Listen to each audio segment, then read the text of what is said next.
Welcome back to the Matter of Facts podcast on the Prepper Broadcasting Network. We talk prepping, guns, and politics every week on iTunes, Stitcher, and Spotify. Go check out our content at MoFpodcast.com on Facebook or Instagram. You can support us via Patreon or by checking out our affiliate partners. I'm your host, Phil Rabalais, and my co-host, Andrew Bobo, is on the other side of the mic, and here's your show. Welcome back to Matter of Facts podcast. Phil and Andrew are back behind the mic with Trek from MDFI. I am once again accepting generous donations of NyQuil to fight the freaking head cold that is currently killing me and this whole family, as it is most of the United States of America right now. But, gentlemen, how are y'all doing? It's been a minute since I've seen either one of y'all's beautiful faces. It's been a long time since I've seen anybody. We've always done this by phone. Yeah. Well, now that you got better internet. Thank you, Elon Musk. 21st century. Yes, Elon has brought all of us kicking and screaming into the 21st century with high-speed internet to remote locations. It took me just moving to an actual town with internet to. No, I've been busy, as you can see behind me. Today's the first official show out of the office. So I've been working on, you can see the CZ, wrong shoulder. The CZ, my flamethrower. I'm going to add the AK's behind me, but you can't see it. But looking for any suggestions if anybody wants to see anything kind of cool in the back, just for whatever. I don't know. But that's what I'm up to.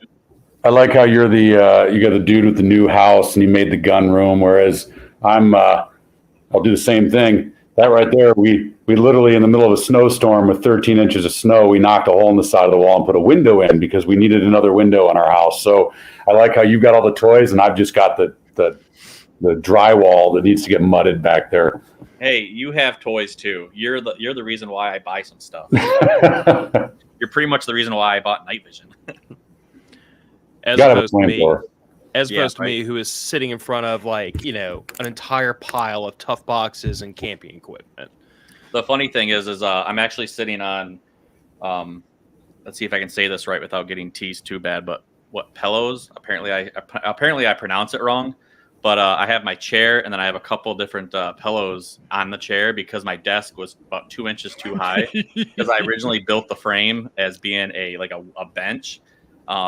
And when I put it together, I finished up everything and then put it together. I was like, this looks really tall. And I sat in the chair and I was like, wow, I feel like I'm really short. So, you're Tom Cruising it right now. Yeah, well, right.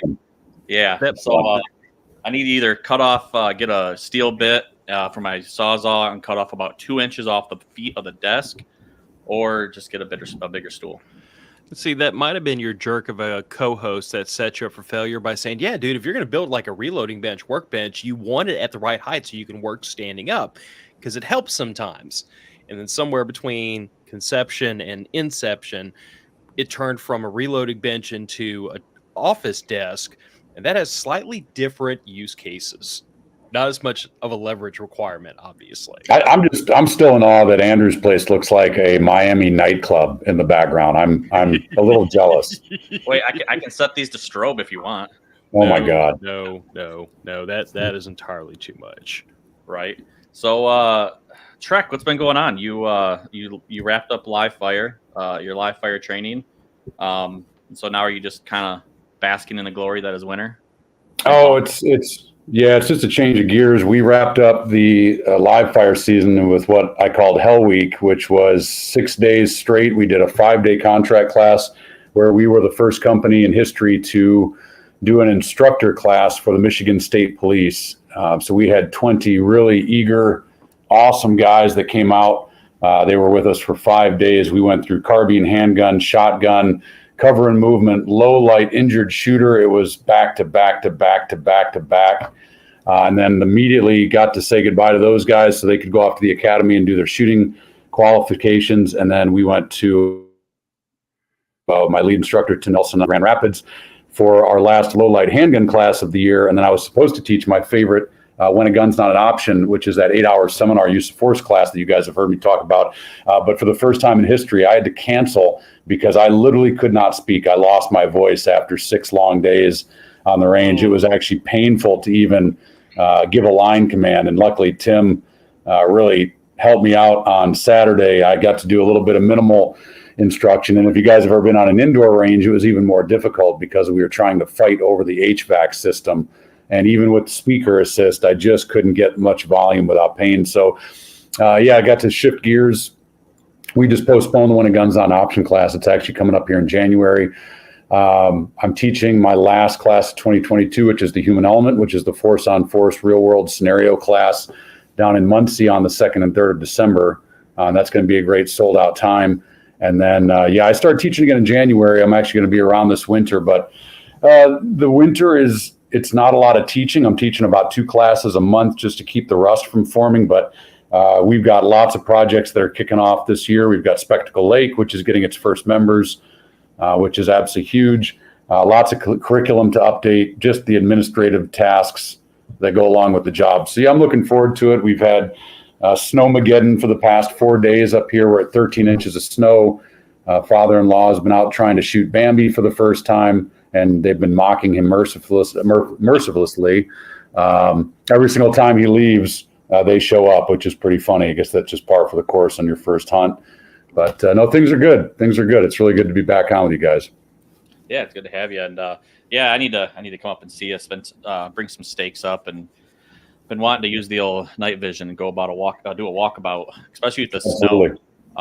Snow and it's crazy. This is before we get into the topic here. It's this much snow this early in Michigan. I don't remember it. The last time I remember it is as I was a kid.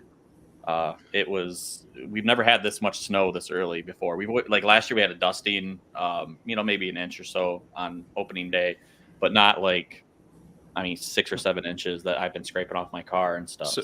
So are you legitimately giving Michiganders a pass for being surprised it snows this year? Because every other year you're the sarcastic SOB that's always like, why is everybody surprised it's snowing in Michigan? It does this every single year. And now you're admitting, okay, this is slightly outside of normal. It is. We've got stuff that we didn't even, I'm glad I got our snow shield up for the plow. And that was just because I was sick of it sitting up against our fence. But we've got garden tools that are still buried, or they're buried now because we didn't even have the heads up that it was coming. So we're hoping for a thaw, and then we'll get to put the rest of the stuff away. And then we'll be ready for it to be Planet Hoth for the next 3 months of our life.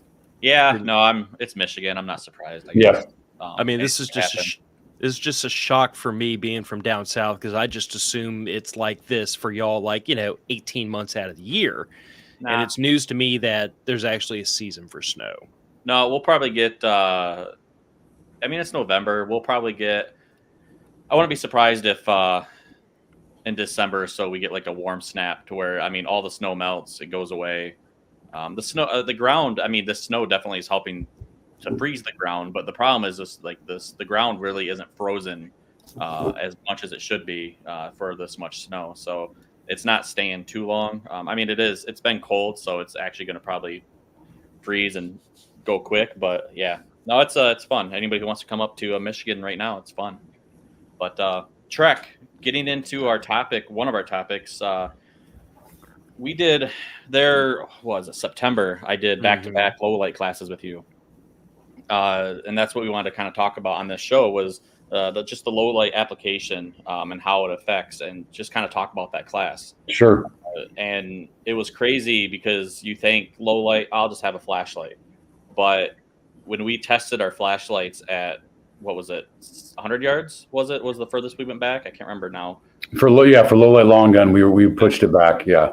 And it was crazy to see just the idea of, well, I'll just use a flashlight. Okay, well, when you have a flashlight and you're not, and even if your eyes are adjusted to the light or to the darkness, you pop that flashlight on, and just how bad your eyes, how it just blinds you. And so you see, okay, I identify what's in my light, but I can't identify because of the spill what's to the left, what's to the right. And then you back that up, and then on top of that, you add smoke, like what you did, and you add a bunch of different environmental factors. It was very interesting. It's a class that I'd like to take again, especially with a shotgun. It was interesting. Can you explain a little bit more on kind of low light theory a little bit I know it's a big topic, but. Well, yeah. So I love teaching low light classes because we get to beat up on the internet. It's one of the many classes that we have. We get into the quote unquote advanced and specialty classes, which, as I've talked about, there's no such thing as an advanced firearms class. There's just you with a gun and you're dealing with an environment. So low light, we're dealing with the dark monster, and there's so much bad information that's out there. And it's from people that either mama bird, baby bird, they saw a YouTube video that has no context, no critical thought behind it. And they're just saying, well, this shill that got their free crap from whatever company it was told me that all I need is 200 lumens, because if I have more than 200 lumens in a white room, I'm going to blind myself. And then we find out through actual application that as creatures that exist during the day, I mean, that's why there are people that work night shifts. That's why the Alaskans have issues when they're either thrust by work schedules into the hours of darkness, or they're in an environment where the sun doesn't actually go all the way down, or it stays down all the time. It starts throwing off our natural human rhythms, right? So we are creatures of the light, photopic creatures. We need all the light. And so to say, and we hear this stuff, well, you only need 200 lumens. It just means that you don't know what you're doing, and you don't know how to apply BYOL, bringing your own lumens to problem solving, right? We see topics or techniques like the firefly or the strobe, where people are turning their light on, turning their light off, turning their light on, turning their light off. And it looks really, really cool. And I'm sure it's made lots of police magazines as the coolest new tip or trick. But once again, when we talk in this class, we show there is proper rules to light usage. And the reality is that people that try these fad things, when they're actually put into a situation or a training scenario when they're opposed by an actual human opponent, they don't do it. And the reason they don't do it is because when they turn the light off, their brain can't gather data. Their brain can't problem solve. And so, yeah, it's I like the low light classes because our classes are manipulation. They're weapon light, handheld light, firearm manipulation, and we get into a little bit of the science, and we get into a few techniques based on the rules to light usage. But it's not a crazy class. But the biggest thing is a lot of people go, holy crap! All this time I had a flashlight, I had a weapon light, and I didn't even think that you could do this. And so we're really big that at MDFI, if you can do it, your gun can do it, and your gear can do it, you should probably learn it. I think it was Captain Selleberger, that landed the passenger aircraft on the Hudson. He said, everything is improbable until the first time. And we don't want people to be put into a situation in the darkness where they either have a light source and they have a firearm for defensive use, and they don't know how to put those two things together to solve a problem, or they use it improperly and they get themselves hurt. For example, shining 1,000 lumens at a white wall that's white one foot in front of your face because you didn't know that a modified Harry's technique can get you past strong side cover, and an FBI technique can get you past support side cover really easily without splashing yourself, or you shoot the wrong thing because you didn't use light properly, and your drunk kid that was coming back in at night, not the sober kid that was making no noise when they snuck out, you hear the bump in the night, somebody told you to put night sights on your gun, you have no white light, you see a dark silhouette, you line up those 3 dots roughly, you pull the trigger, the light comes on, and it's a innocent person, right? We hear these stories all the time. And so, yeah, there's probably low light, low light shoot house classes. And we do some low light runs in our shoot house classes. But if you don't even know how to do simple light manipulation, and that's, we take people that are skilled in firearms manipulation, but now you have to deal with weapon lights, handheld lights, and your firearm, do it safely, do it controlled, and be as efficient as possible.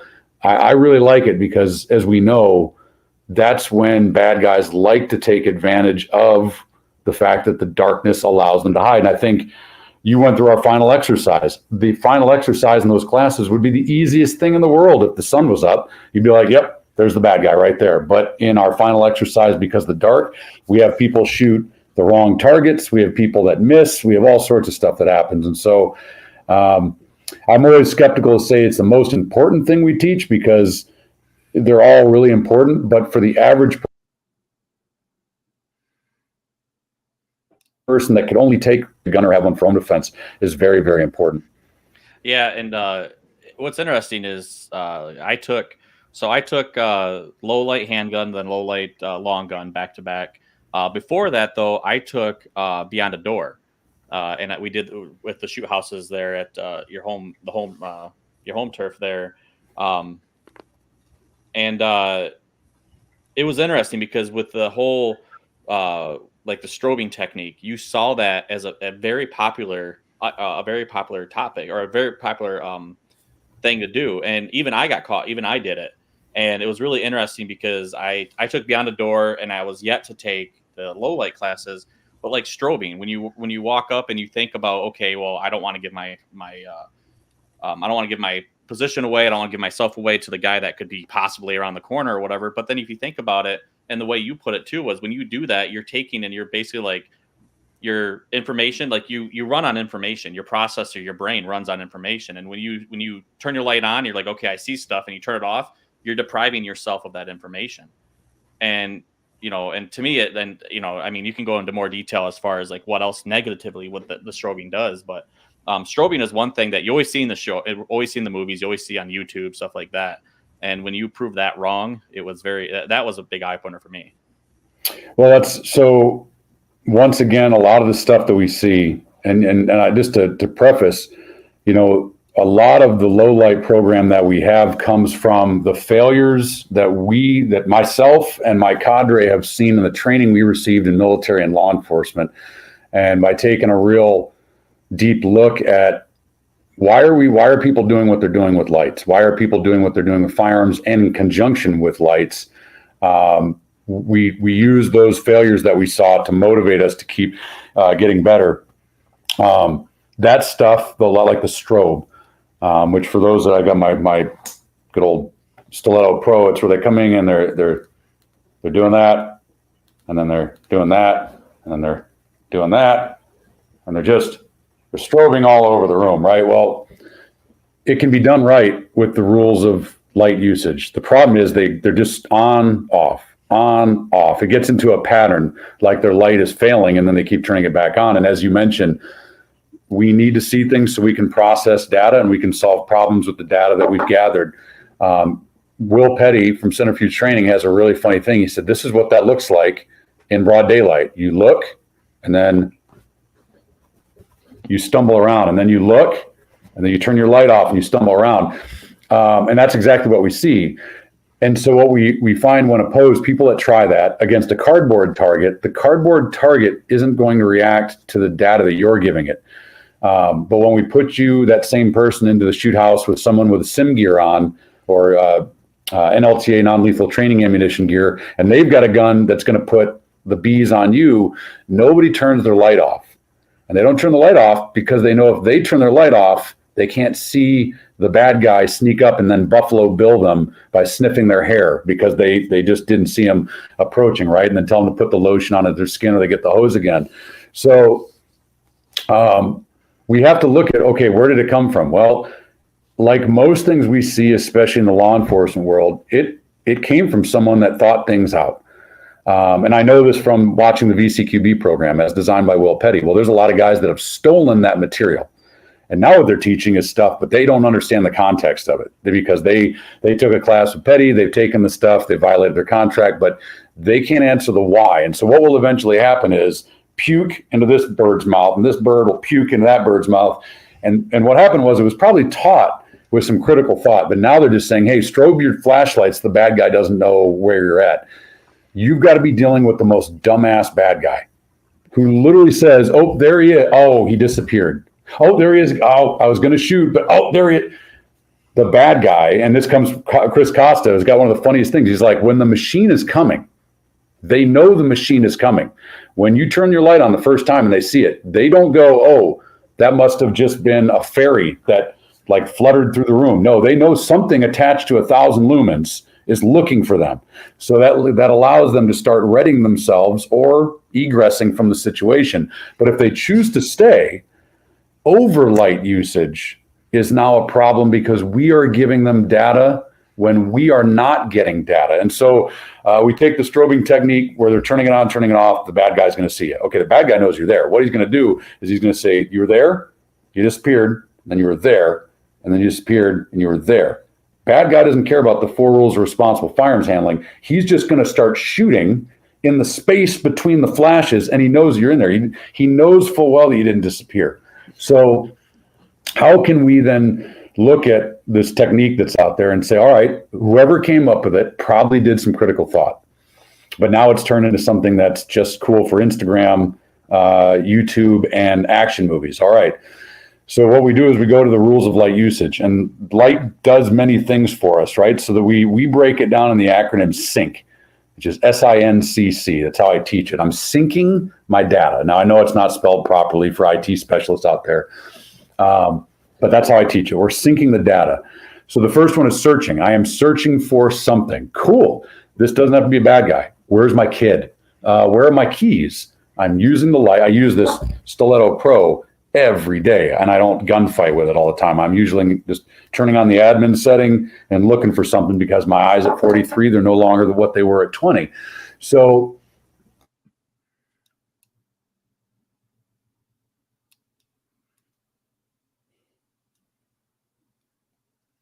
is that a cell phone in their hand?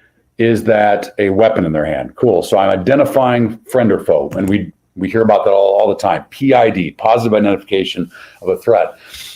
Then we've got navigate. Falling into a hole while you are trying to look for a bad guy sucks. You've got the light too far up, your feet are moving on the ground, and you either have a beam that's too focused, like a hot spot, but no spill.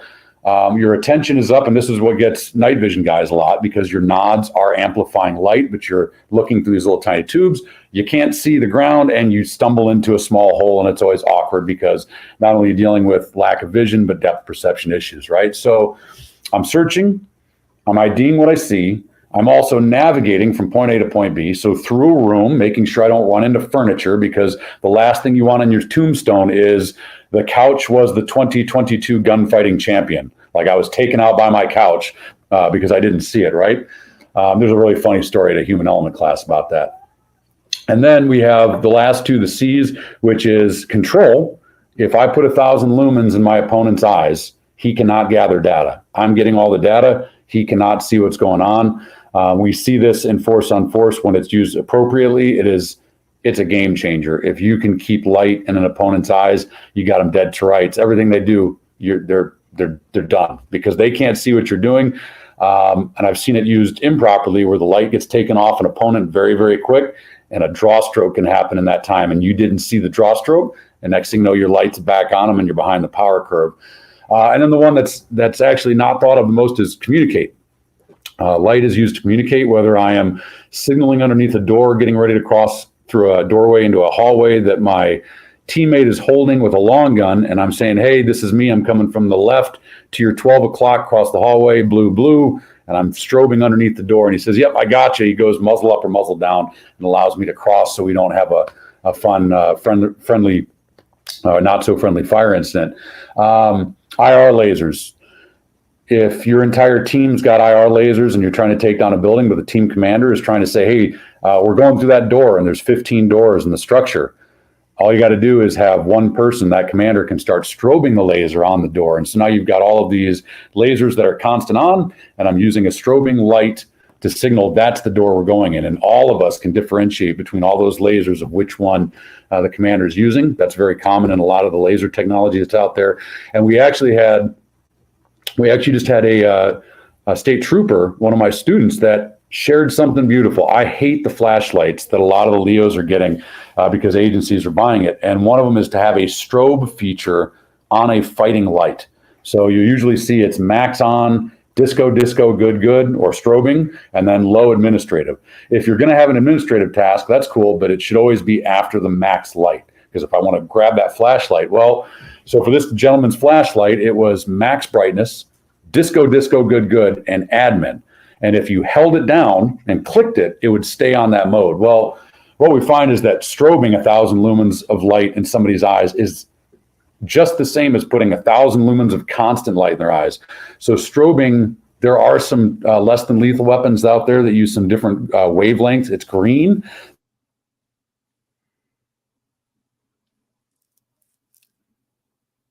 There's a nauseating weapon, flashlight, and its strobing technique causes nausea, and that's pretty cool. You're not going to find that kind of reaction with your Streamlight flashlight, but this trooper works in the UP, And he shared with communication one of the best things that I had never thought about.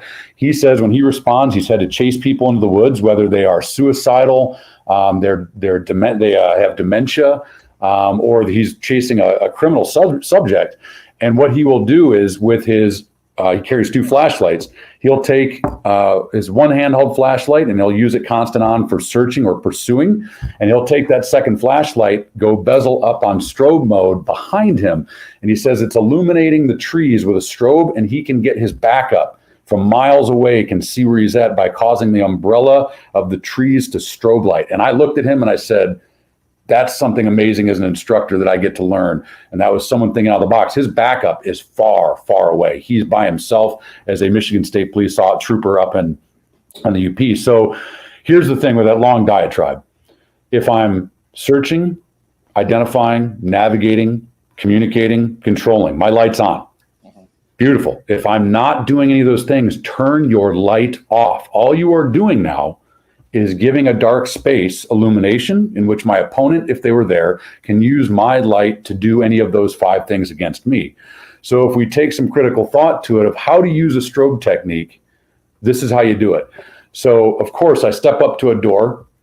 I had to see the door first of all. So put my hand on the door, lights off. The moment that door opens, my light comes on and I'm going to do what I need to do like I would in daylight. I'm going to start my pieing, however it is you want to do it, and we're not dogmatic about it, but I'm going to do my soft breach. I'm going to look into that room with light as much as I possibly can. Now, what's going to dictate a difference is, am I breaching and it's a bump in the night? So if it's just a bump in the night and I got a kid in the house, I'm probably not going to be weapon light, but I could be handheld light with my other hand on my gun in the holster, and I'm going to go ahead and look. Then I'm going to get in the room. I'm going to dig my corners. If I'm by myself, got to look left and right to my 20% of the room that I didn't get. Now, I get in the room, I'm in the threshold. I've got chairs, tables, and desks. Now I could see those from outside the room, but now what I can do is I can do a more thorough inspection because maybe I didn't have the angle. So from here I can start changing vertical positions down to a squat, down to kneeling, down to a prone position, and I can look under beds, I can look under tables. Cool, now nothing's in that room. Beautiful. There's only one other door. I see the door. I now use my brain to say, from me to that door, is there anything that I'm going to walk into? No. Or if there is, get a plan of how I'm going to move without running into that sofa. Now what I do is I shut the light off. I walk to the next door. If I keep the light on, I'm not doing anything in that room necessary for that light, but the bad guy that might be in the next room that is preparing for my arrival will see the light get ever increasingly closer and brighter and allows them to get prepared for an ambush. And there's no preparation for an ambush in room clearing. It's going to be really bad. So if there's going to be an ambush, what I want is instead of my light staying on constantly, I put my hand on the doorknob, I breach the door, and he starts shooting because he knows I'm right there. Next thing you know, in the dark, that door comes flying open, my light comes on, he wasn't prepared to the best visibility, and I am now doing those 5 things. I find him, and I hopefully am victorious. It's not saying you're going to win. It's saying that you did not give him as much data as he could have got. He knows the machine is coming. What we're trying to do is make him guess when's the machine going to get there. But if you tell him, hey, I'm going to be there at exactly 12:01, he's going to have the muzzle trained on the doorway at 12:01. So this is the stuff that we have to critically think about. And once we teach this in low light in a static range type class, and people start utilizing this in Beyond a Door and our human element class, the victories go up exponentially when people start using data collection properly. And so I kind of start nerding out on this stuff because it's not terribly complicated, but it does take practice. If I don't know handheld positions with any of my weapon systems, then trying to do it around cover is going to be very difficult. If I don't plan on something failing and I don't have a backup, that's why we teach in our long gun class, we teach long gun weapon light, long gun handheld light, long gun weapon light, handgun weapon light, and handgun handheld light. Because the last thing I want is in the middle of the darkness to have everything fail and go, I don't know what to do, because that's a really bad day. So yeah, it's I'm glad you had a good time. I always have a real fun time teaching it. That class kicked my butt. And I was just gonna say that. I was just gonna say the whole.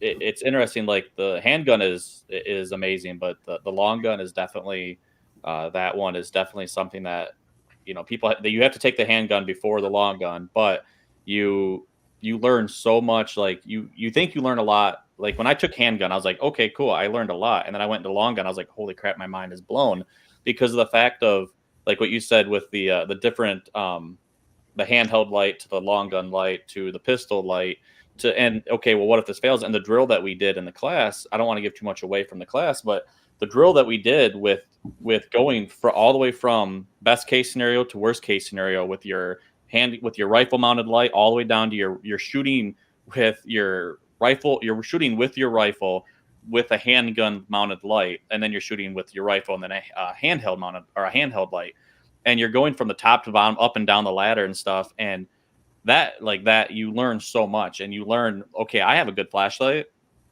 it works for me, it does what I need. Or this light that I carried that was pushed on Instagram and I thought was cool, it doesn't do jack. And and that's the one thing I learned, because I carry the Stiletto Pro. And the one thing I learned with the Stiletto Pro was I need to change the features on it. Sure. Right now it's not set up. I want to change mine. I want to change them basically like how you recommend. And that's the thing is and that's the other thing too with the I learned a lot with my rifle setup, because pressure pads are cool. They look cool. They can look cool. They're convenient in a way, but my pressure pad failed in the middle of this drill, and so I ripped the pressure pad off, and I took I put the tail cap back on to click on, click off, or momentary if you just push the pad a little bit, momentary.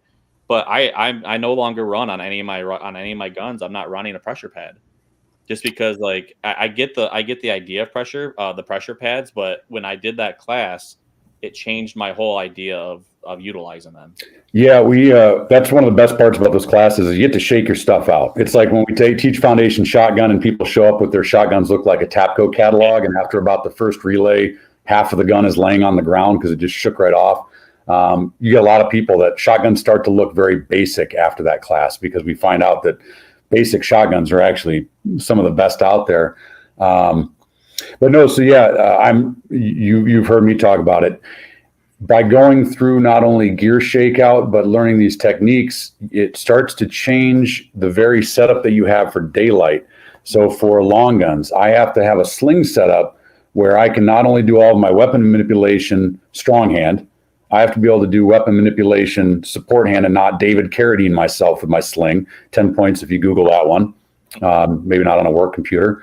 And then I have to make sure that I can use all light techniques with my sling setup, or I have to know, and this is what we found with Michigan State Police guys that are wearing much bigger kit. They've got a lot more gear on. So they got to learn, hey, we're mandated to use this Magpul sling. Okay, it's not our favorite, but we worked with them to get the most out of it. But a couple of the guys realized, hey, if I've got to use my long gun with my long gun weapon light with my handgun, because worst case scenario, I've got to swim out of this sling. Otherwise, I'm going to get wrapped up and it's not going to be any good. So I will practice with my sling setup, literally doing everything I can possibly do with my long gun to make sure that it's one size fits all. Throw the loop over my neck in the middle of the night wearing my boxer shorts and a t-shirt, because that's most likely how I'm going to use it, right? Tape switches, very popular, and they look really cool.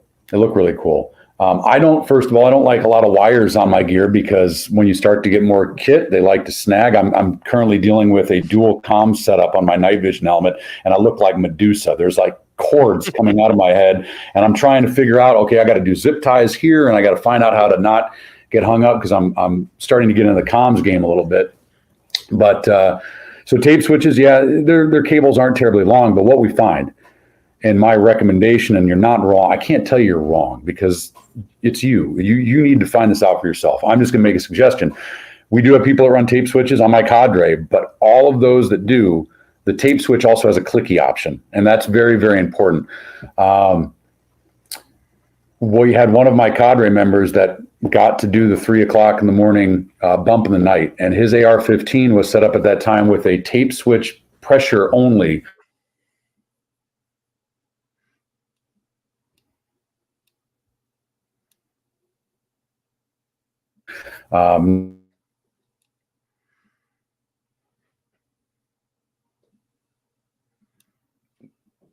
Trek? Skynet finally had enough of him. Did we lose him finally? I'm not sure yet.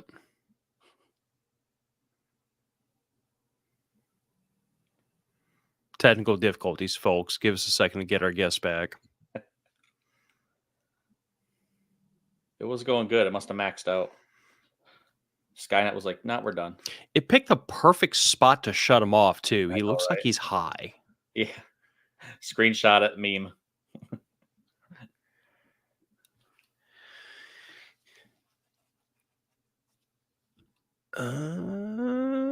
Just waiting to see if he drops out or he dropped out. Okay, he'll come back. Yeah. While he's gone, though, there was something he brought up that I want to talk about, and there's like perfect opportunity to stuff it in. But I remember when you came back from that class, like you specifically said this was going to change how you set up all of your low light gear from here forward, which I always find really interesting because like that is the greatest indication that you tested your gear and your techniques and yourself to failure or till you ran into a problem. And then you realized, okay, the way I thought I was going to go about this was not the best way to go about it. So now I'm going to change things so it works better. And like the thing that Trek just brought up about having a constant on option for your pressure pad makes a lot of sense to me. And the idea that you don't want your cables to get all jammed up on stuff. This is why I'm sure you remember my AR pistol. Trek, you're back. Hey, Skynet was like, yeah, we're done. That's Luther, Michigan, and Elon must have got a little pissed off at me. Maybe he thought I was Ukraine and just shut me off. I don't know. I think Skynet finally had enough and just pulled the ripcord, punched you out of the cockpit. I was having such a good monologue. I don't even know where I left off. You were talking about the cadre member that the 3 a.m. bump of the night, and his light was set up for momentary on only. Yeah, so he basically went down there. One guy trying to break in the back door, proned him out. And the spill of the light as he is challenging this individual, he sees a second 6-foot approximate male hiding in the bushes just off to the left, challenges that individual out, prones them both out together. Now, this is very interesting. He's got this 1,000 lumens of light on these two guys. He's controlling all of their data collection. It's 3 o'clock in the morning, totally dark. As he was grabbing his rifle, took his cell phone, shoved it down his rear of his boxer briefs. He now needs to call 911. He has a very important choice to make.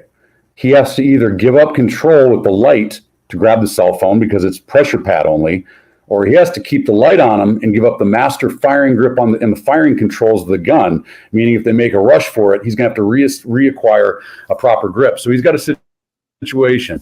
Castle Doctrine, the intent to do serious bodily harm and or death is there. They need a building opportunity. All it takes is a quick movement towards him to establish that. It's 2-on-1. So what he does, luckily, is he's got the wherewithal to realize that he had installed a motion light in the side of the house. So he ordered the two of them to crawl forward on their hands and knees until their bodies set off that light, allowed him to see, to grab his cell phone, keeping his master firing grip on the gun. And then it was really funny, after calling 911, they didn't even want to come and get the guys. So he literally had to, at gunpoint, tell them to leave and they better not come back. And they just scurried off into the darkness. Terrifying story, but he handled a very bad situation correctly. And he immediately said, never again. So my light, all of my guns, all of my defensive long guns are set up, click on, click off. I have no temporary. It's if I'm doing any of those 5 things with that light, light's on. If I'm not, click off, and it's all set up where my support thumb can activate it, or if I were to transition to a shoulder transition, I can use my strong hand now on the forend to do what I need to do. The tape switches are cool. Surefire does make some, and I think some of the other good companies do it where they have a temporary, but then they have a clicky button. So if you're going to do it, make sure you have a clicky button. The only downside that we see is that a lot of those tape switches only have 1 to 3 contacts, and they'll fail. And then the idea is if one fails, you have 2 or 1 left. Well, if you only have 3 and a lot of them start to fail, I want to say Cloud Defensive has got like 10 contacts in their tape switch, which is pretty cool. So just do some review. If you're going to do a tape switch, just do your due diligence. But for me, I just don't need it. I try to keep my rifles very simple.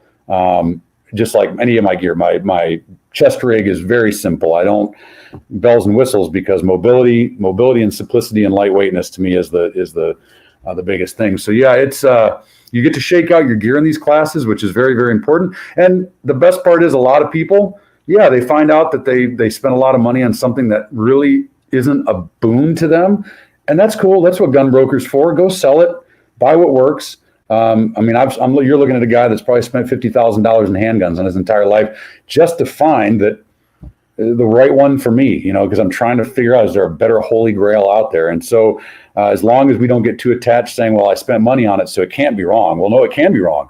And the last thing you want is being in a situation like my cadre member was in, and he doesn't have that motion activated light. That's a really bad decision to make, is do I give up control where they can move on me in the dark? Or if they make a move on me, I can't fire because I'm going to be holding a cell phone, at least not fire quickly. So yeah, I love the stuff because we get to see light bulbs, no pun intended. We get to see light bulbs come on when our students come through these classes. Yeah. And that's the thing is, I just want to throw out there again with the light switch. I'm still trying to figure out what was going on with it. I think it was actually like the wire itself. But like you said, with the wires and everything, it can snag. I mean, if you're doing something and something happens, you need to utilize your firearm. It doesn't even matter. It doesn't have to be a bump of the night person. I mean, it could be whatever you want to use it for. But you do something, and then say that the cable gets snagged on something and pulls out, or it's just broken inside. Like, you just basically completely killed your source of information if you don't have a backup on you. Right. And that's the thing is that's my other thought process. And that's another reason why I decided just to take the switches off my guns altogether and just go back to the clicky. I learned a crap ton. I learned so much in that class, and it was interesting because now it's like I want to take Beyond a Door again and utilize what I learned in Beyond a Door. It's crazy. Anybody who is in Michigan, if you want to travel, low light, if you want to take some classes, I can't recommend low light enough. Yeah, and it's not just the switches, right? It's okay. So we have a lot of people that the mounting systems, Streamlights. I like them. They make some cool product, but the thumb screw on weapon mounted lights, the pistol lights, the amount of those that drop off people's guns in our classes versus the Surefires, the 300 U-boat Alpha model that's not a thumb screw. Now I use a Bravo Vampire on my helmet because it's not if my head was recoiling my rifle, we've got a problem. So that's not a problem to have a thumb screw on the Bravo mounted to my night vision helmet. But what we find is those thumb screws, they love to work loose versus an Alpha model on the handguns. I've never seen one come off that's been properly put on. We see, searching. How do I search? Okay, well, handheld's cool, but what if you don't have a handheld, but you need to search, but the situation does not dictate muzzling everything because you don't know if there's a no-shoot or an innocent life.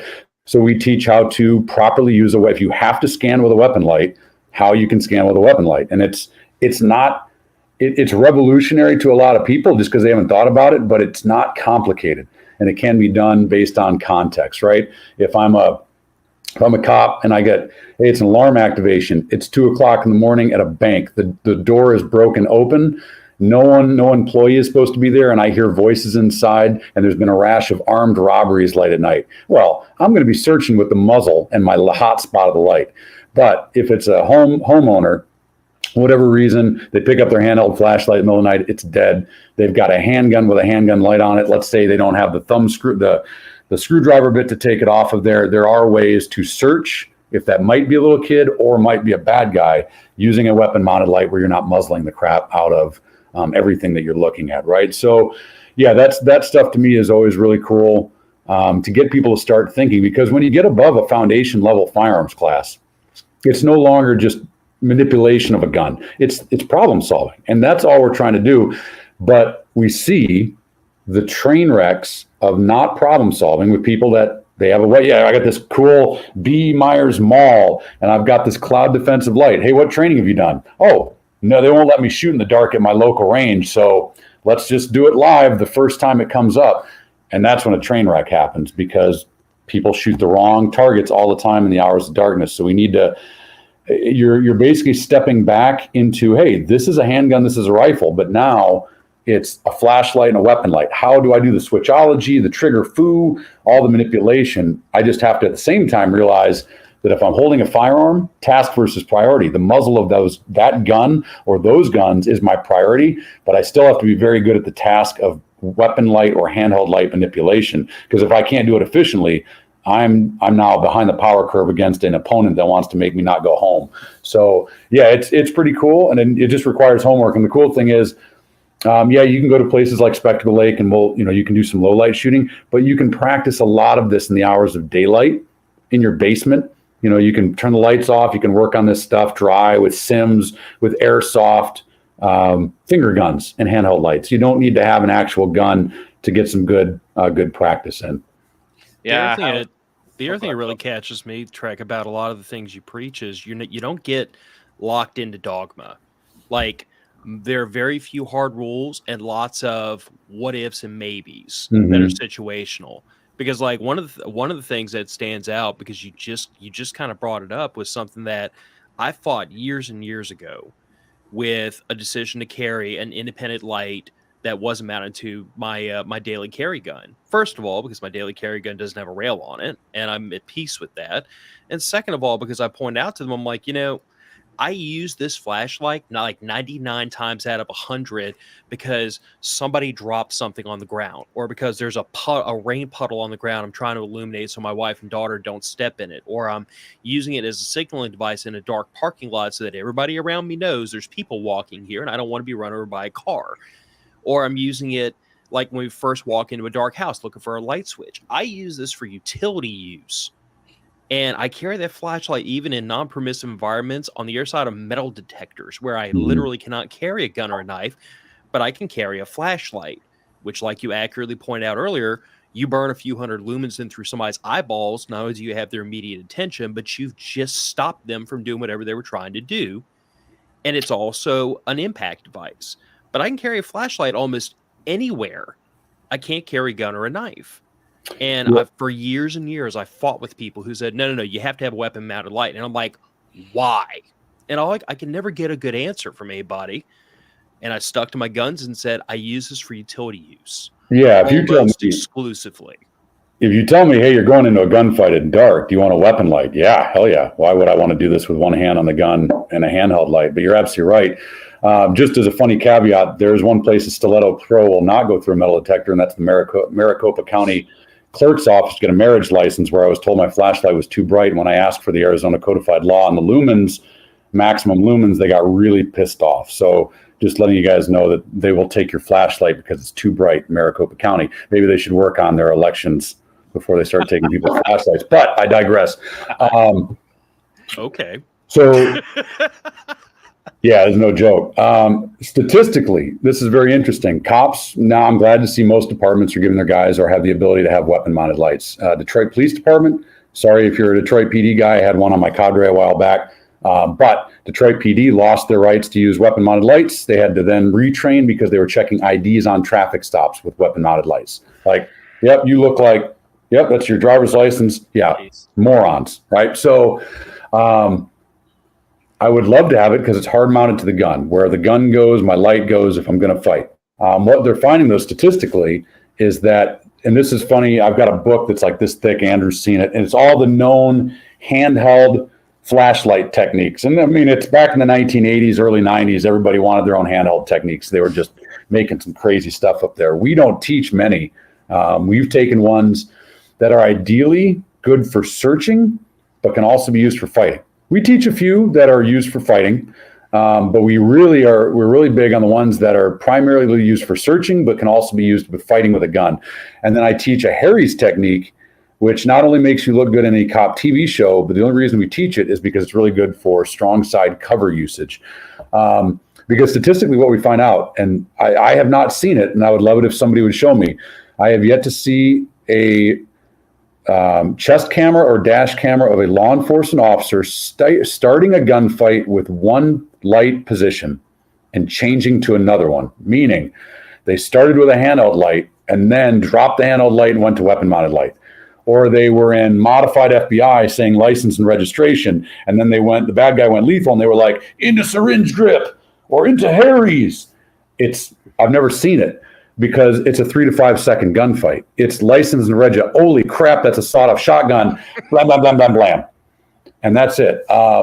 Because why? The brain is hyper-focused on this thing's trying to kill me. So whatever we're doing, it was working, so we're just going to work. The most common one is the modified FBI, which is wanding from Chase Jenkins to centrifuge training, which just means I'm holding the light at like a 90-degree angle. I'm just waving it around, trying to look at what I'm seeing, and then I'm also using my gun at the same time. So if we know this, the market will still try to take your money.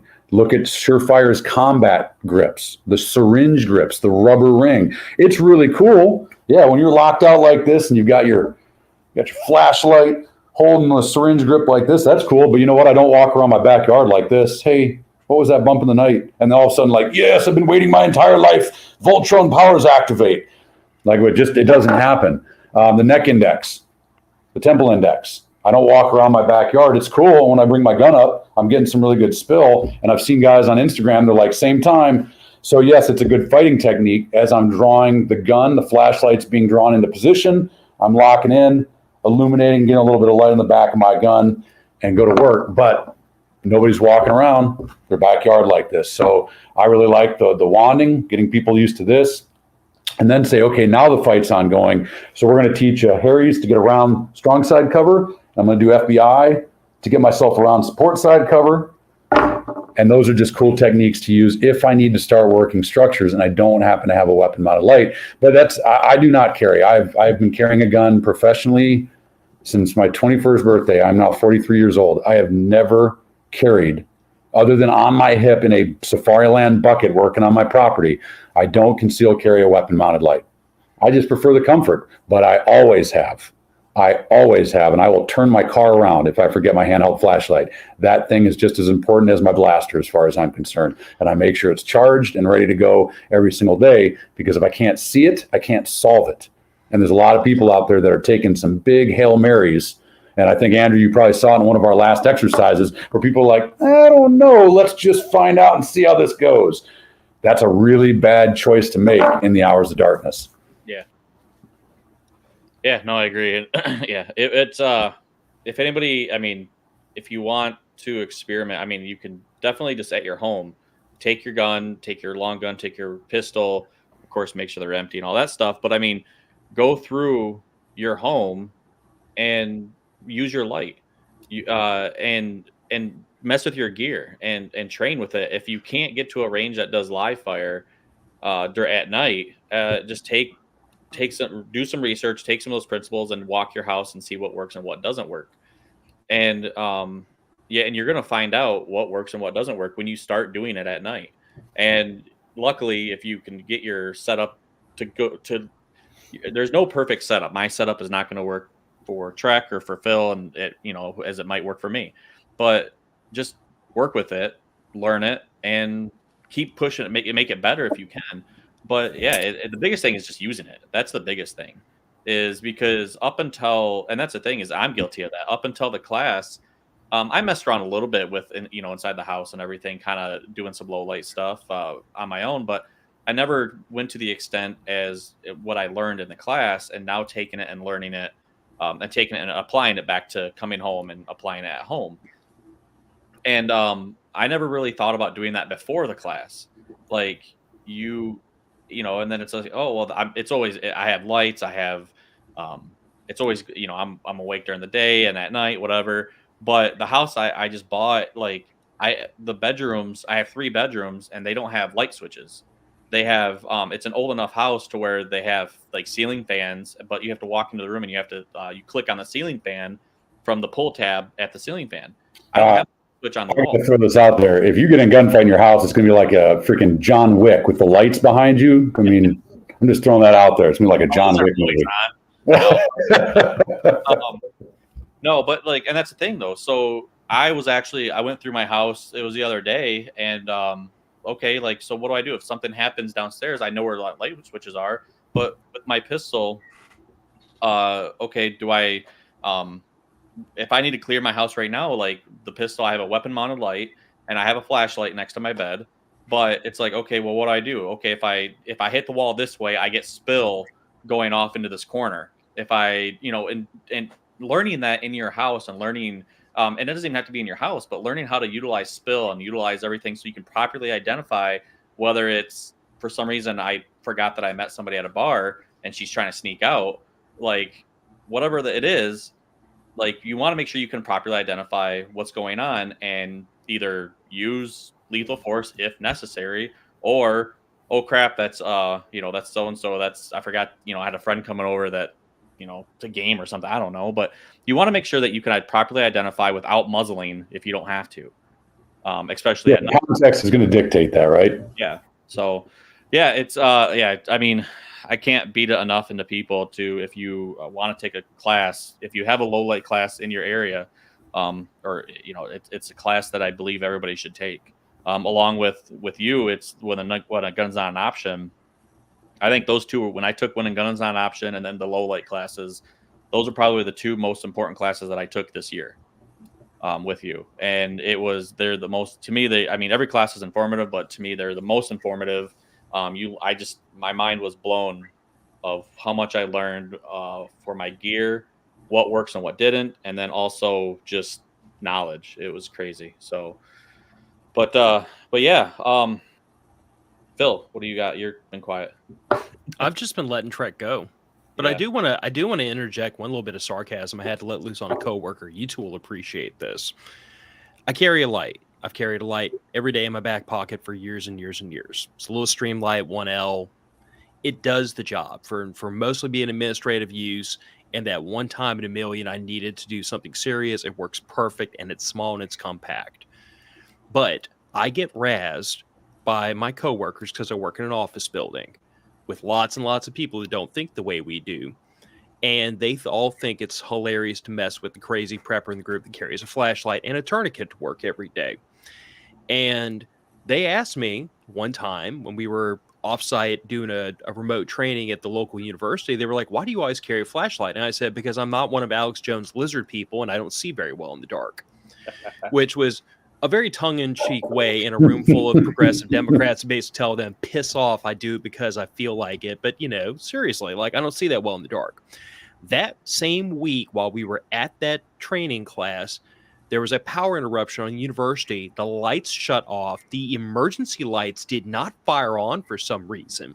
And we were all stuck on the second floor with no lights. And we had to get down to the first floor through a stairwell. And you became the most popular guy in the room. Don't beat me to the punchline. You start seeing all these cell phones come out, and these tiny little LEDs start firing on, and then all of a sudden, here's Captain 300 lumens down in the stairwell. Like, hey guys, come on, I'll take y'all down like 10 at a time. I didn't hear another word about that freaking flashlight from any of them in the past 2 years. Yes, I became very popular very quickly. But that's the thing, though, is like, I carry a flashlight. The stiletto, like I said, I carry it every single day. I don't care if I'm working during the day or what. Like, I work second shift. It goes like, by the time I get out, especially right now in winter, it's dark by the time I get out. I don't know how many times during the day with office lights on, I pulled my flashlight out because like I dropped something under the desk or whatever it is. It could be the smallest thing, whatever. If you've ever built an AR-15 and you have the detent pin fly out, you're going to want the max. Like I have searched and searched and searched carpet with a flashlight during the day with windows open, with lights on in the room, with a flashlight. Still, I have searched the carpet looking for that little freaking detent pin. And that's a little pin. I've done it looking for pens and pencils I've dropped, whatever it is. I have used that thing during the day a lot more, if not as much as I have at night. And that's the thing. It goes back to the thing of I want to be prepared. And that's the thing. You never know when you're going to need it until you need it. Yeah. One of the best things that mankind has ever done is made the dark obsolete. Mm-hmm. And that's either through our flashlights, thermal technology, night vision technology, you name it. Our responsibility for the people that designed it for us to use is to learn how to be efficient with it. Yeah. That's not, being an asset, not a liability. If you're that guy in the stairwell, instead of like Phil that's helping people out by letting them navigate, and now people are coming down the stairs and you shine 300 lumens in their eyeballs and they all fall down the stairs and get hurt. You didn't know how to properly use light. And it seems self-explanatory, but that would be a gross failure. So hopefully in the hour that we have, it just gets people to go, oh crap, I've got these things. And we all do. I mean, I have literally, I should belong to Surefire Flashlights Anonymous. I have too many, and I really don't. I need more. But yeah, we have them, but we need to practice with them. And some of us were restricted by, like, I can wander through my 13 acres with all of my kit and I can practice low light and all that stuff. And I know other people aren't. Find a way to train. And we've talked about this time and time again. Find a way to do it where you're not putting yourself or somebody else in jeopardy one way or another, and just get good with your gear. And the industry will keep telling you that your gear is not good. If it works for you, just keep using it until it falls apart and then replace it. When they come out with the 2000 lumen version of this, I will probably put this in the drawer for a spare and grab the new one. But good luck. It's going to take a lot for someone to convince me, for my needed mission, that this flashlight is not what I need anymore. And I'm only going to be the one that gets to determine it, not some marketing campaign. And that's unfortunately one of the biggest things we have to fight as responsibly armed citizens, is the constant people telling us that our gear is not good enough when it actually is. Yeah, exactly. Here, Phil, what do you want to try to do the trainer reacts real quick? Oh, sweet Jesus. Oh, I don't call this trainer reacts. I call this give Trek a brain aneurysm. So what I've done is I've collected a couple of clips, Trek, I'd like to get your thoughts on. You've probably seen all of these already on the internet because, horrible examples of people doing really stupid things around firearms, and especially around tactical training, is kind of not hard to find on the internet. But I don't want to give you a stroke. I just want to know what your thoughts are. All right. So I got 4 clips. Am I going to see? Is it going to come up on? Oh, Jesus. Roll your palms together. So both your hands are going to sit on the left-hand side of the pistol. You're going to lock out both your arms.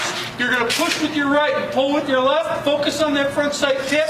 Now, if you want on this 44 Magnum, you can shoot it single action. The next light trigger pull. Did you mean to do that? Yeah.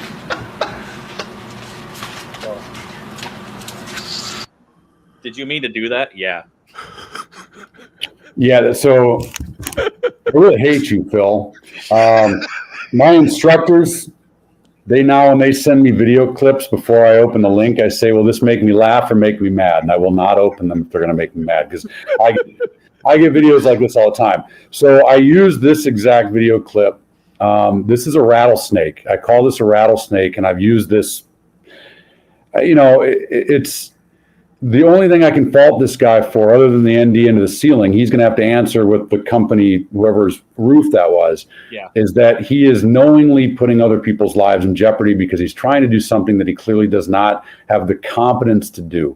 And that's what bothers me the most about it. But I use him as an example, not for his actions, which are bad enough.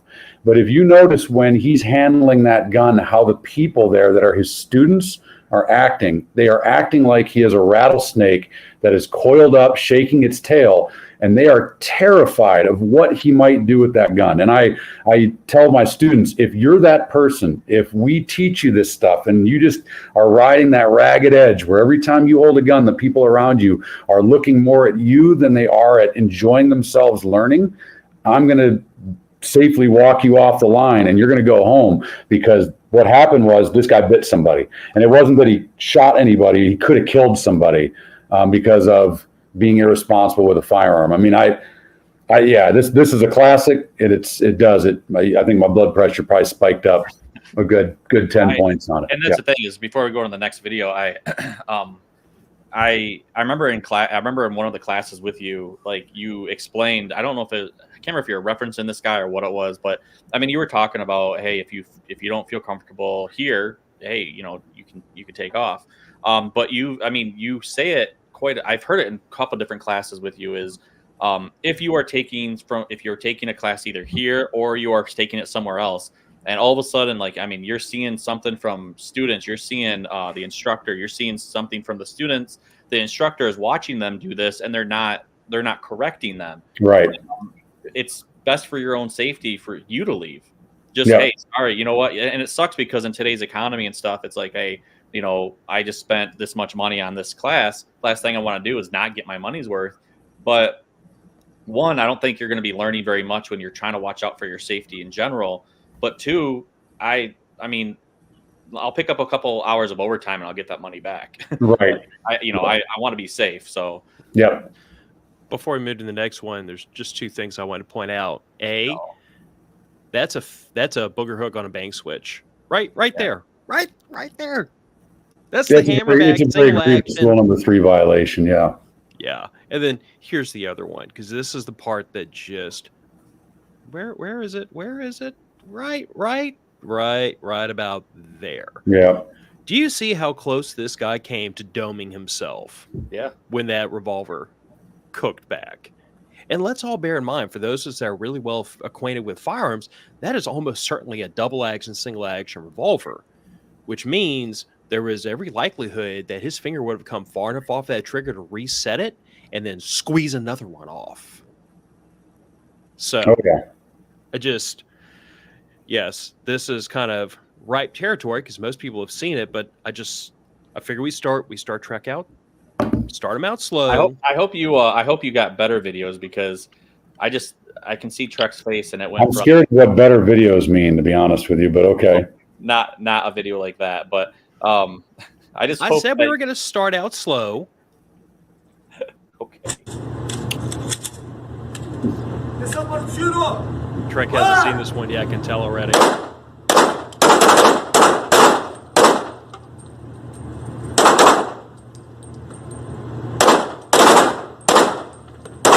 Why?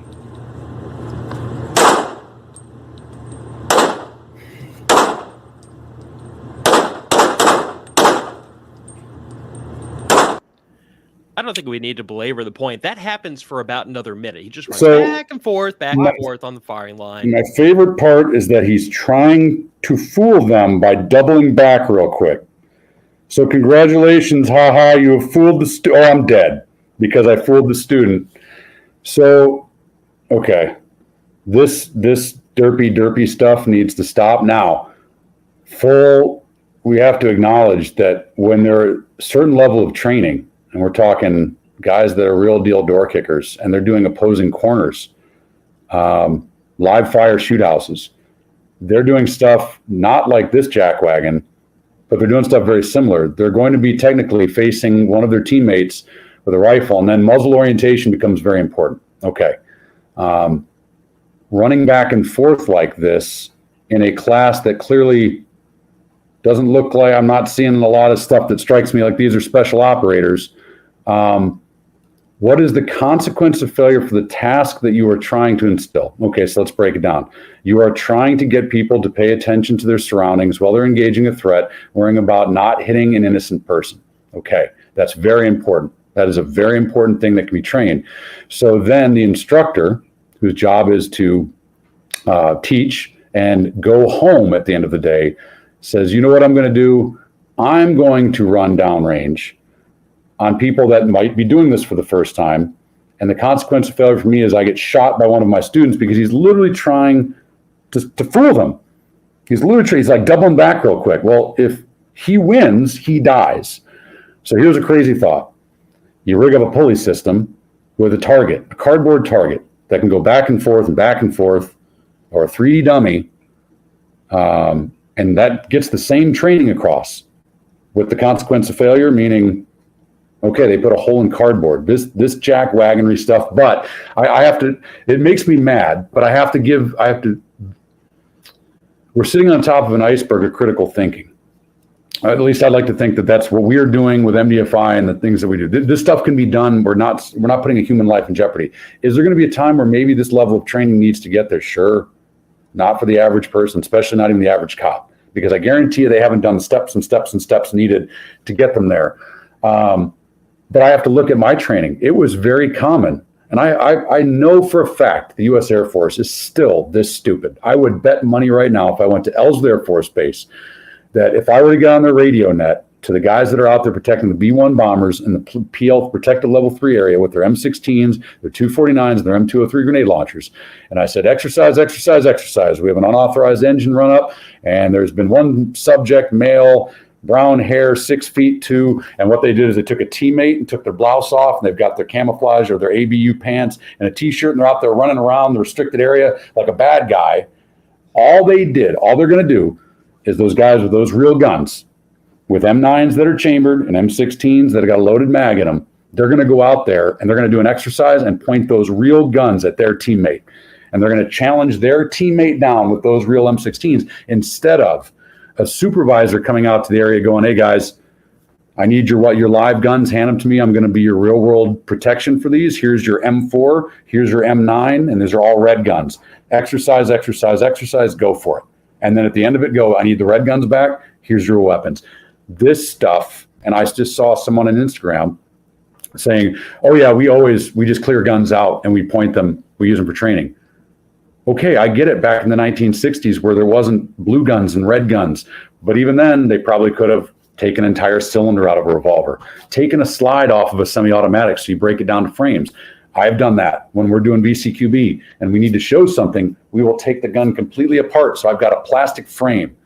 We can do things to maximize the safety of our students because we know that if guns are involved, it can't be 100% safe. Our job as instructors and competent people is to make it as safe as humanly possible. This stuff is all over out there. And I've seen it when I was at FLETC, Federal Law Enforcement Training Center, foremost law enforcement training program in the entire world. Got my 1811 federal agent certifications hanging on my barn wall. The first day they gave us real Sig Sauers in the firearms training division in classroom seating. Imagine that, rows and rows and rows. They had us draw cleared out guns and they wanted us to point them at the front of the classroom to work on iron sights. Well, if you were in the front of the classroom, there were 3 more rows of people behind you pointing a real gun at the back of your head. And that was okay with the Federal Law Enforcement Training Center. That was 2010. And I was an MDFI, brand new MDFI instructor. And I was like, what? And they're like, yeah. So they told me I had to. So what I did was I took a huge sidestep so that there was no one in front of me, but everybody else right at the back of the person in front of them. And this is the way it is because they're looking at this stuff. And the problem is YouTube it goes up without context. And so the next thing you know, you got CPL instructor Fudd McGee that just thought he'd go and get his open book NRA instructor cert. And now he's going to have people with CPLs do this because he saw on YouTube. That's a problem. And well, the other issue too is you have people that are claimed quote unquote instructors, and you have the people that are, yes, they're paying to go to that class or whatever, but the people don't want to call a person out because they think that, well, because they're the instructor, they know everything, or they're doing this because they know or something. But if you think about like that last video that we watched and the guy running back and forth, what if he were to get shot, what would you do to the person who shot him? Like you basically damaged, you basically physically and emotionally damaged and mentally 2 people. Well, so this comes down to rule number 4, and we've talked about this. The responsibility of a student is to tell me to go F myself as an instructor if I were to ask them to lose control. I tell people, if I were to give the command 2 rounds over the berm, stand by, America, fire 2 rounds into the sky, I'm going to lose my company because I've lost my damn mind. You hit somebody with your rounds over that berm, it's on you, the shooter. Those students should say, no, absolutely not. Now I'm looking at, it looks like there's some sort of South American police force, and chances are it's like I've talked to friends that go over to Israel. If you want to get muzzled in the face, just go to Israel. Everybody's going to muzzle you in the face with their guns because everybody's got a rifle, and that's just the way that it is. We are better than that. So if you were to go to a class, don't. It's your responsibility to not do that because the consequence, it could happen. That dude could slip. He could slip and quickly get in front of your muzzle. That's why shooting from the back of the bus is what we should not be. We should be teaching them. Get in front of every other person before you shoot. And there are drills that you can do. It's crazy where your gun's holstered. There's somebody up on the line. You run up, get online with them, both of you draw, and you can get out there, and nobody was put in unnecessary jeopardy. And if you had to put something in the way, you can use cardboard or three-dimensional targets or things that don't have lawsuits and families and heartbeats attached to them. It's and even the stuff that, like I said, there's going to be times where guys are going to do stuff like that for real. I mean, the dudes that are doing this stuff real, they've got to get as real as possible, but they're not putting it up on the internet. Probably because one, it gives away their mission, the readiness stuff that they do, but two, what that could do to people that don't think about things and they start doing this when they're untrained. There's a video out there. Hopefully you're not going to show me the video, the guys with the sims where one guy takes a knee and the dude pops up and shoots his buddy in the back of the head. And thank God it was a sim. Two dudes, look cool. I don't have that one. I avoided the Larry Vickers where he had the guys that were supposedly Alpha Group Spetsnaz, and they were literally like shooting each other in the plate carrier. Yeah, the confidence drills. Drills. You know what? Russians. Yeah. All you got to say. or Richard Davis from Second Chance Body Armor, who made millions by shooting himself with his own body armor on, and kudos. But nope. That's you can put body armor on a clay dummy, and I'll watch it stop it. That's good enough for me. No, I left those two on the cutting room floor. But seeing as how you brought up the federal government, and I've waited for months to show you this track. Oh boy.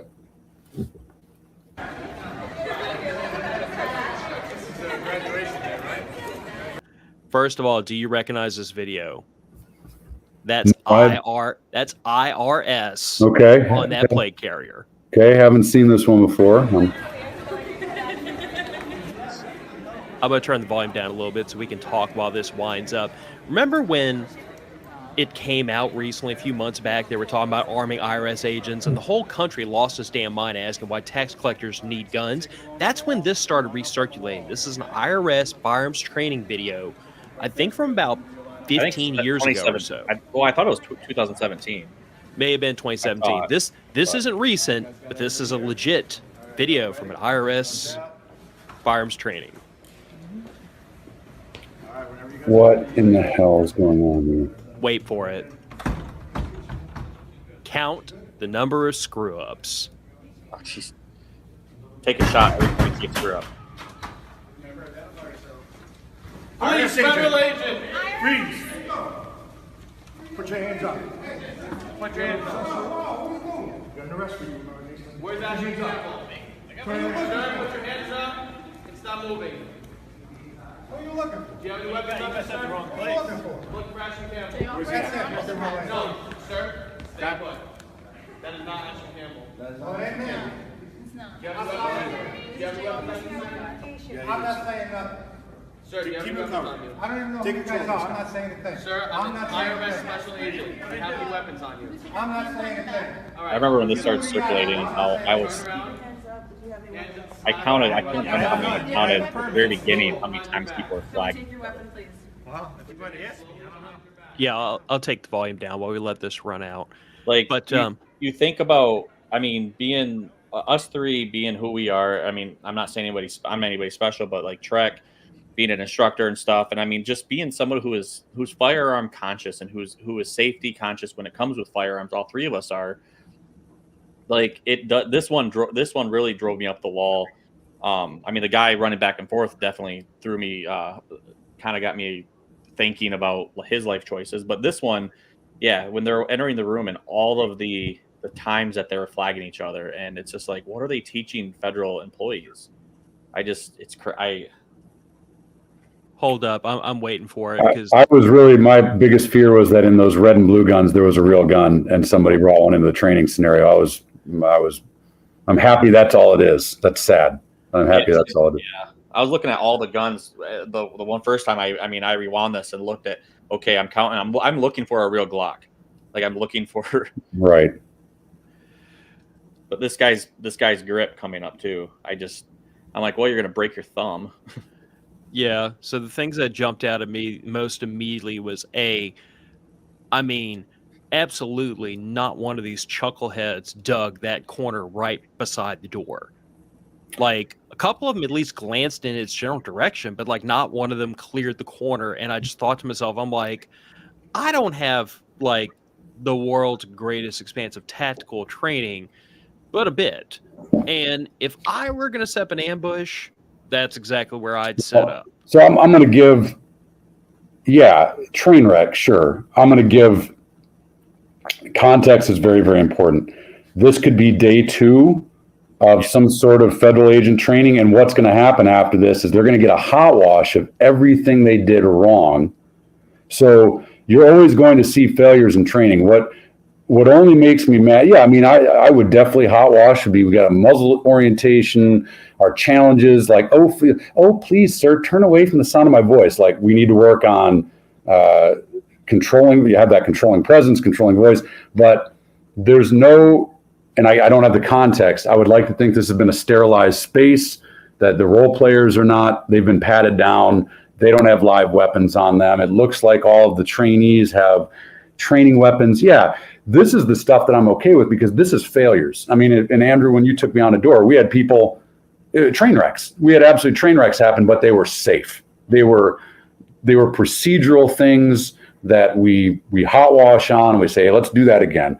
So yeah, I hope this isn't their EST team. That would be bad for them. But nothing other than learning things that I would work with these people on. But thank God you were scaring me. I thought I was going to see like a real Glock in the group and someone was going to take a real round, which I'm just happy that's what it wasn't. No, just like I said, the fact that nobody was digging the corners and the fact that I don't even know how many times they muzzled each other. Like they were literally walking in through a door, damn near single file, gun held right in front of them. Like, I hear what you're saying. But I guess me being me, there's a certain amount of some amount of firearm familiarity and handling should have kicked in where you shouldn't point a gun at the back of the person in front of you. Like no, absolutely. And what generally gets even with blue guns, that should make you uncomfortable just because we're wired that way.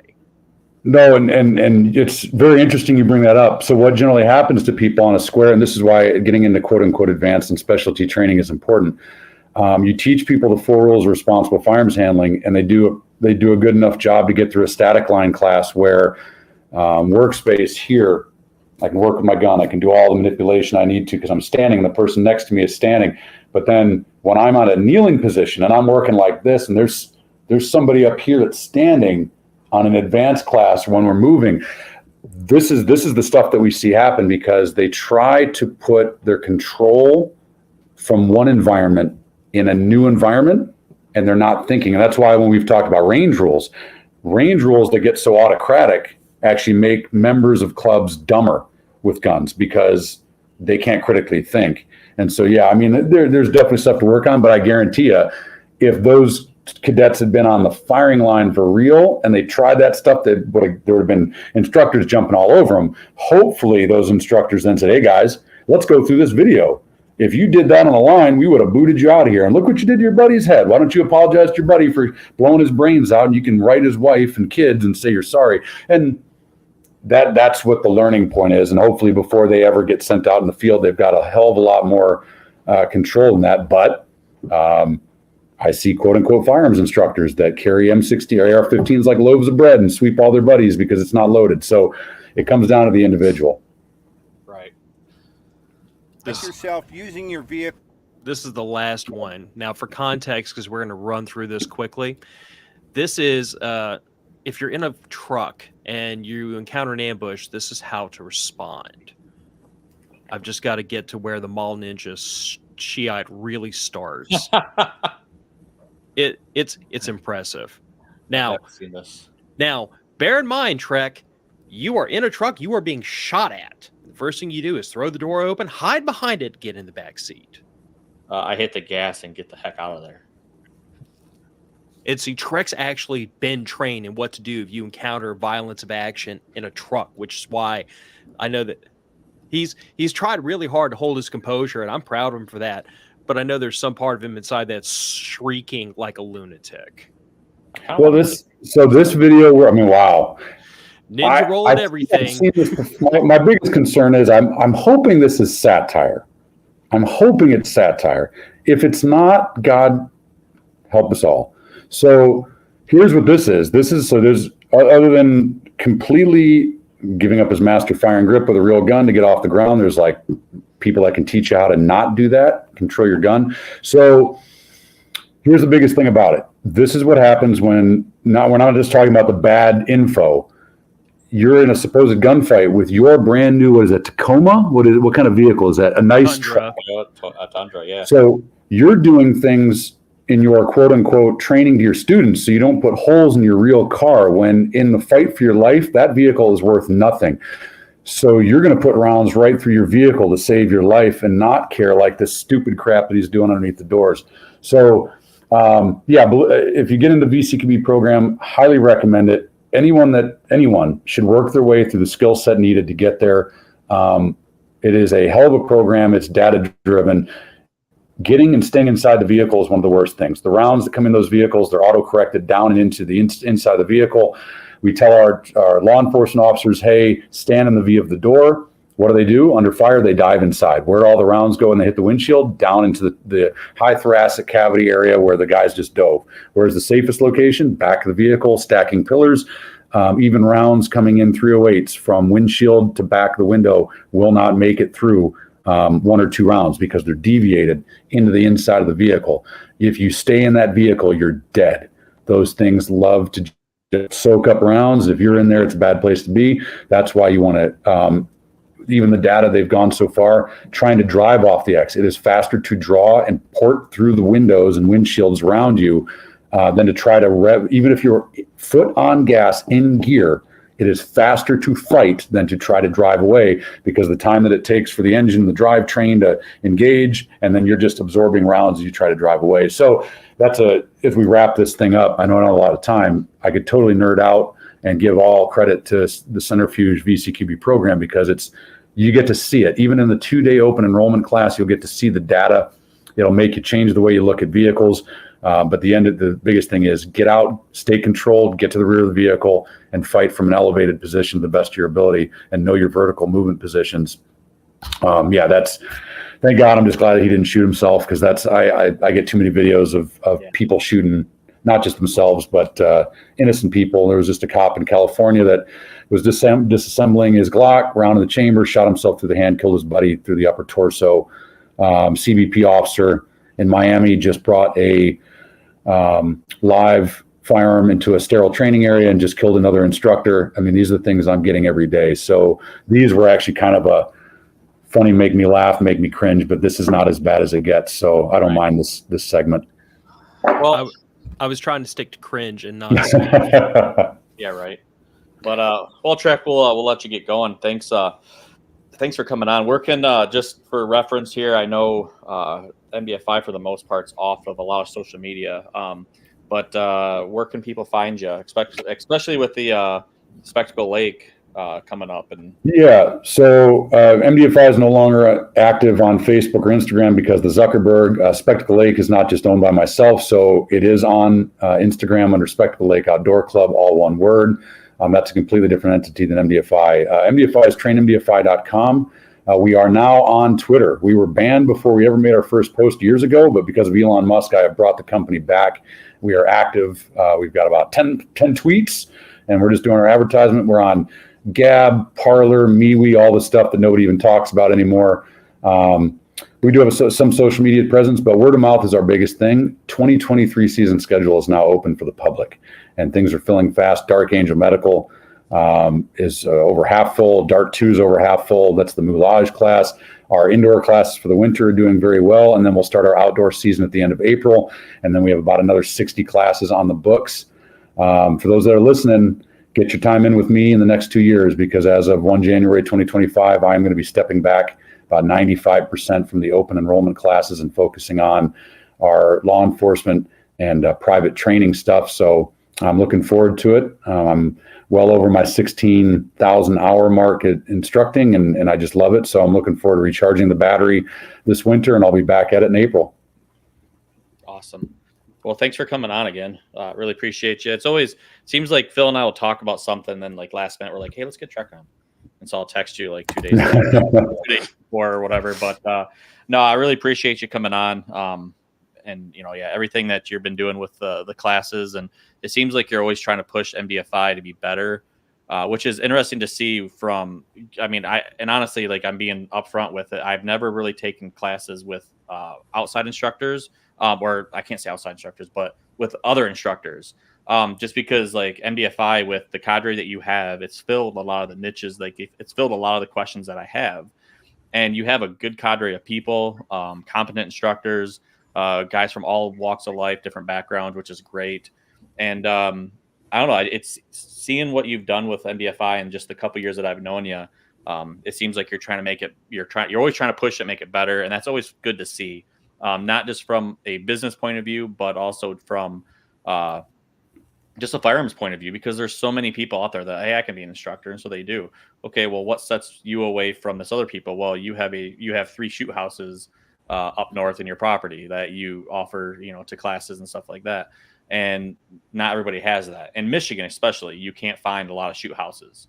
So it's good to know, it's good to have places where people can train, and just the stereotypes, not around. And so. Well, I appreciate that. I will say there's lots of great instructors out there. There's lots of bad instructors out there. I would always tell people I'm confident enough in my business that people will come back.